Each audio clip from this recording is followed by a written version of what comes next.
At the family meeting, my father beat me in front of everyone. Not with words, not with shame, with a belt and a look that said, "You brought this on yourself." All I had done was say no. No, I wouldn't wash my brother's underwear. No, I wouldn't clean up his dirty plates after his midnight snacks. No, I wouldn't be the maid they raised me to be. "You're a girl," my mother snapped. "You serve him. He's a boy. He deserves better." That moment should have broken me. It didn't. It completed something I'd been building in silence for years. They thought the pain would bring me back in line. They didn't know it was the last time they'd ever touch me, order me, use me. I left that night. But I didn't just walk away. I dismantled them without a scream, without a scandal. Just silence. And precision. People used to say our house was perfect. The lawn was trimmed, the windows sparkled, my brother's shirts were always crisp, my father's coffee was always hot. They assumed it was my mother's doing. They never looked at me. I was the system. No one saw the unseen hands behind every chore, every meal, every list taped to the fridge. From the time I was 8, I learned that usefulness was the only currency that mattered. Not love, not respect. Usefulness. My name is Hannah Whitmore, and for most of my life, I was my family's shadow. My brother Caleb never lifted a finger. If he spilled soda on the couch, I cleaned it.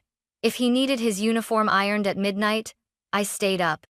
If he failed a test, I was scolded for not helping him study. I wasn't his sister. I was his staff. "You're the girl. Girls keep the house running," my mom once said, folding her arms like she'd just quoted scripture.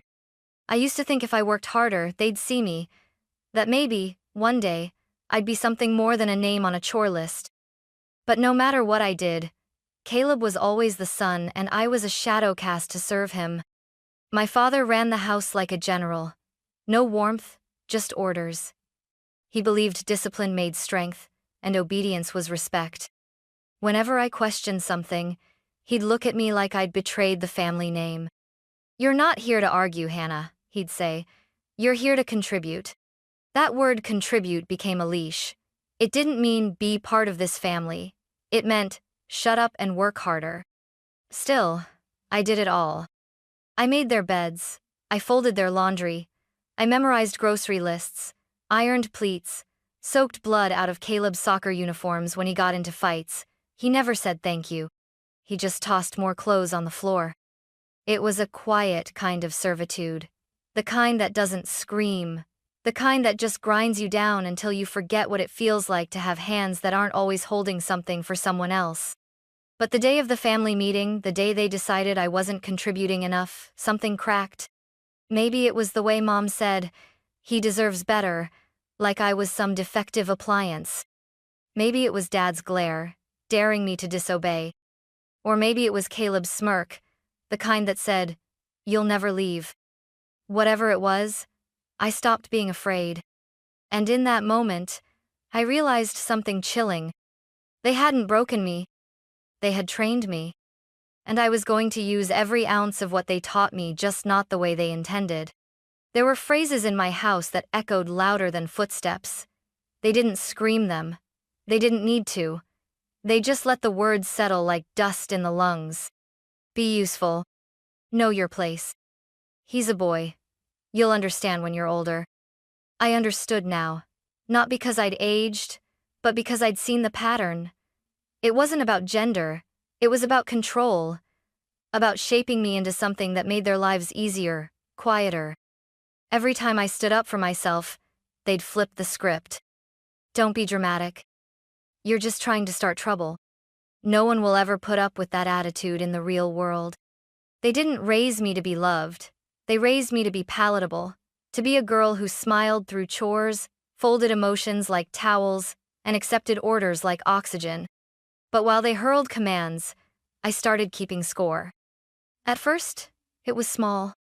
I wrote down every task I did in a notebook I hid in the lining of my backpack: grocery lists, Caleb's laundry cycles, the exact time I had to set my alarm so Dad's coffee would be ready by 6:00 a.m. Then I added more. Times I was blamed for Caleb's mess. Times I ate leftovers while he got the hot meal. Times I was told to be quiet when I cried. It wasn't just a list, it was a record, a ledger, a system of unpaid labor and emotional taxation.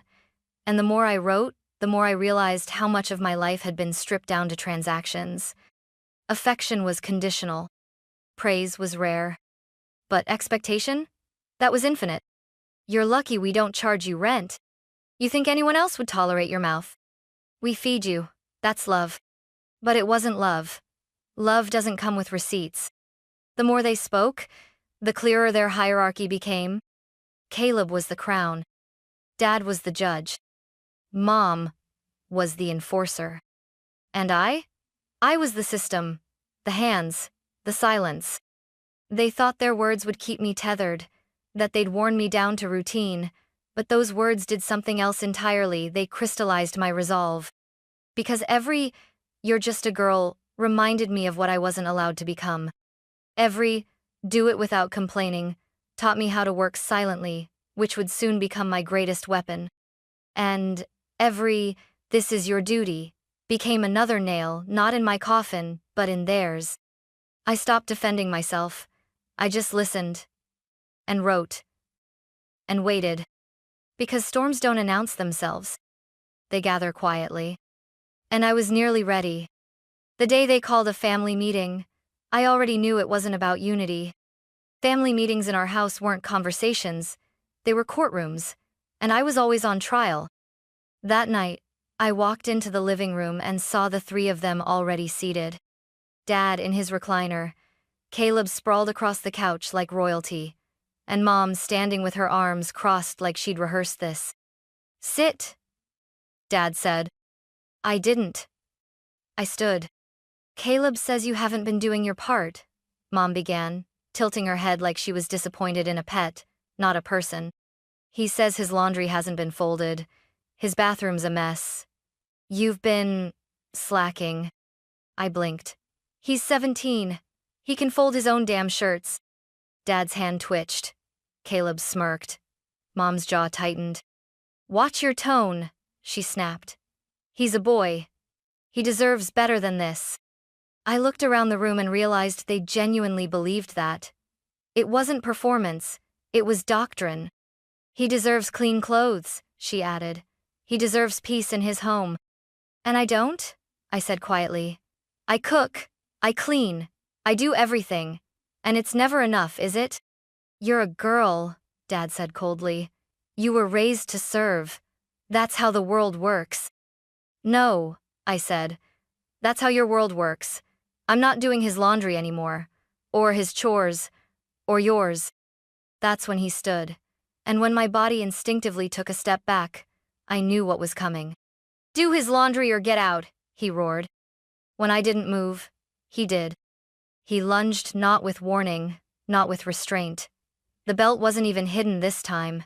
It was on the table, waiting like it had been invited. He grabbed it, looped it once around his fist, and swung. The sound cracked through the room like a whip across silence. I didn't scream. I didn't cry. I just stared. The second hit landed across my back. I gritted my teeth. The third caught my arm. I stumbled. "You've forgotten your place," he shouted. Caleb didn't move. Mom didn't blink. They weren't shocked, they were satisfied. And in that moment, I realized they didn't see me as a daughter. They saw me as a failed investment. When it stopped, or maybe when he grew tired, I straightened up. My voice didn't shake.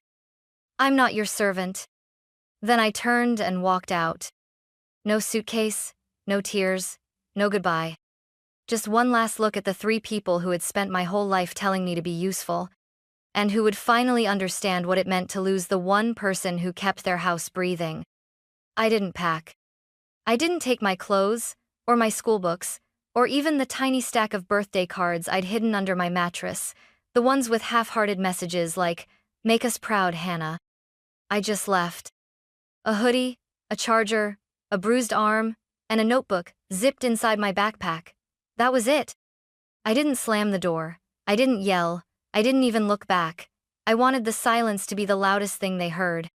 I walked 2 miles to Amara's place, my best friend since 6th grade. Her porch light was still on. When she opened the door and saw my face, she didn't ask what happened. She just stepped aside and said, "Come in." That first night, I slept on a yoga mat with a balled-up hoodie for a pillow. It was hard. Cold. My ribs ached. My arm throbbed. But for the first time in my life, no one expected anything from me. No one asked for dinner. No one demanded silence or servitude. The next morning, Amara's mom made pancakes, real ones, with syrup and laughter in the kitchen. I sat at the table like I didn't belong.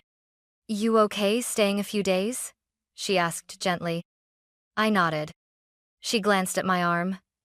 "More than a few then." They gave me a blanket, cleared out a corner of the storage room, put down a mattress, a second-hand dresser. It wasn't perfect, but it was mine. In those quiet days, I waited for something. A text, a call, a threat, some recognition that I had left, that I had mattered enough to chase. But none came. My phone stayed silent. "No. Are you safe?" "No. Come back." Just silence, the same kind they always forced on me. But this time, the silence wasn't theirs. It was mine. And I was about to weaponize it. It started with a list. Not for revenge, not yet. Just to remember. I opened my notebook and titled the page, "Things I Did Before They Said I Wasn't Enough." I wrote fast at first, the obvious ones. Cooked 3 meals a day. Cleaned Caleb's bathroom. Ironed school uniforms. Grocery runs. Packed lunches. Then came the deeper ones. Hid my own report cards so Caleb C's wouldn't look bad. Took the blame when he broke Mom's blender. Stayed up to reheat dinner when Dad worked late, even when I had exams. Apologized for things I didn't do. It didn't stop. The list kept growing. 10 pages, then 15, then more. It wasn't just a record, it was a ledger. And every entry whispered one truth: they owed me. Not in money, in respect, in care, in acknowledgement. And they would never pay it. That's when the shift happened. I stopped asking why they hadn't called. I stopped waiting for their guilt to kick in. Instead, I began preparing. I started by filing for financial independence. With Amara's mom as a witness, I submitted paperwork to revoke their access to my school records, my health files, anything they might try to control later. I got a new debit card under my name, transferred my student savings, locked my phone carrier so they couldn't suspend my line. Then, I scanned the bruises, not for the police. Not yet. Just to have. I wasn't planning a scandal. I wasn't writing an exposé. I didn't want drama. I wanted clarity. I wanted the next time they looked around their home and wondered why everything felt heavier, colder, quieter, they'd remember me. Not in anger, not in guilt. In absence. Because I wasn't the daughter they lost. I was the air they forgot they were breathing. And now they'd have to learn how to suffocate without me. 3 weeks passed. Still no call. Still no text. Just a growing silence that was no longer empty, it was electric. Then, one morning, while helping Amara's mom carry groceries to the porch, I heard the first crack. "Ran into your mom at the store," she said casually. She looked worn out, couldn't lift a gallon of milk without wincing. I didn't reply. She asked the clerk for help bagging, said her back was out, but she looked more overwhelmed than hurt. I nodded, barely. That night, I opened my notebook again, flipped to a fresh page, titled it, "What They Lose Without Me." The next day, Amara's cousin Maya, who lived 2 blocks from my old house, sent a picture. Caleb, outside the laundromat, his clothes stuffed in a trash bag. He looked confused and furious. A week later, my father showed up late to work 3 days in a row. A neighbor told me he'd started snapping at clients. Rumor was, HR had written him up after he blew up in a staff meeting. And then came the message. My phone buzzed, a number I hadn't blocked, because I didn't need to. "Mom, Caleb has an awards dinner this Friday. None of his suits are ironed. You need to stop being ridiculous and come home. No greeting, no apology. Just a demand dressed as an invitation. I didn't answer. 4 days later, another text. Dad. This is childish. No one will tolerate your behavior in the real world. Come home, apologize, and we'll let you earn your place again. Let me earn it? I laughed. A dry, bitter sound. I took screenshots, not for evidence, for myself. As a reminder, this is who they are. By then, I'd enrolled in a local community college nursing program, lived full-time in the spare room at Amara's, helped with dinner, took the bus, studied late. It was hard, but it was real. And mine. Meanwhile, back at the Whitmore house, the systems I used to uphold were buckling. Neighbors began whispering. Caleb started skipping school. One teacher emailed the house twice. No reply. My mom asked the church for help with meals, claiming a mobility issue. And yet, they still pretended I was just away.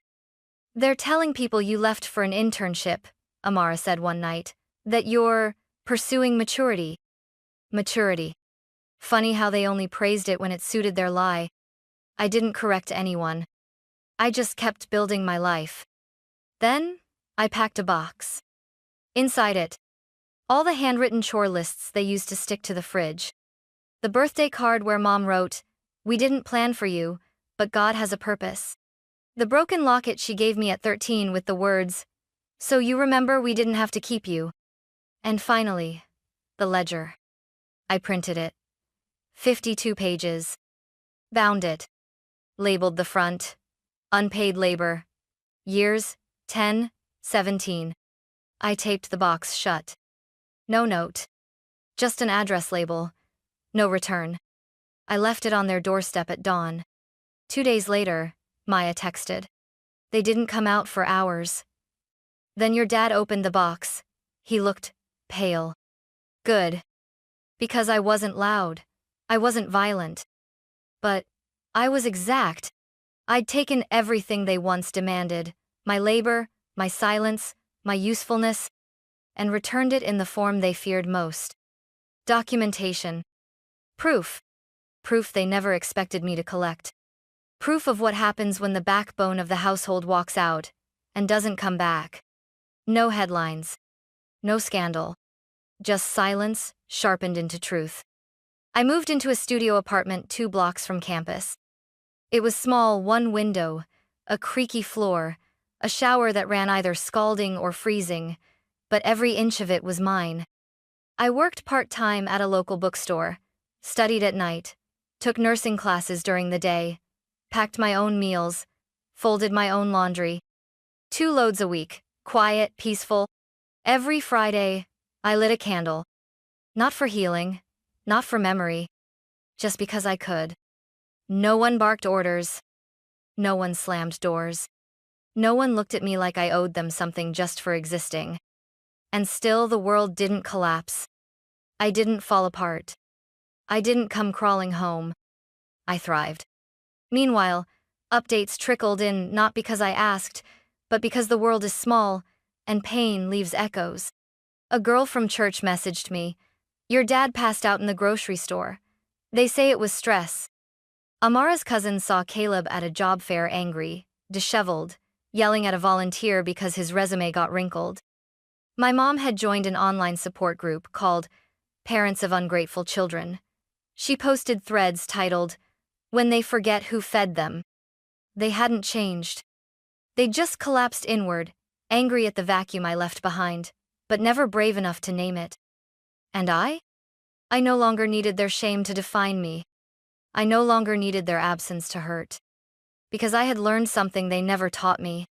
Peace is louder than pain if you stay quiet long enough to hear it. They say revenge is a fire, but no one talks about the kind that doesn't burn. Mine was cold. Controlled. Clean. I never screamed at them online. Never aired my story in public. Never knocked on the door to say, "Look what you lost." Because I didn't need to. Every dish I wash now is mine. Every shirt I fold is for me. Every sunrise I wake up to feels like a quiet protest they'll never hear, and still can't silence. Sometimes I wonder if the house still smells like bleach and frustration. If they still print out to-do lists and tape them to an empty fridge. If Caleb ever figured out that microwaves don't load themselves. If my mom ever stops flinching when someone says my name. If my dad ever looks at his belt and remembers that it wasn't obedience he beat into me, it was resolve. The last time I passed the old neighborhood, I didn't slow down. I didn't glance at the porch, where I once left that box. I just kept walking, keys in my pocket, grocery list in my hand. I didn't need to prove anything anymore. They taught me to serve, so I let them collapse without me. They trained me to be silent, so I made my silence the sentence they now serve. They called me worthless, and I gave them exactly that. Nothing. Not a scream. Not a plea. Not a single moment of my new life. I didn't burn their house down. I just took the warmth with me. And now, when they sit in the cold silence of what used to be control, they'll finally understand what I was worth. Because revenge isn't the fire they expect. Sometimes, it's the echo of footsteps walking away and never coming back.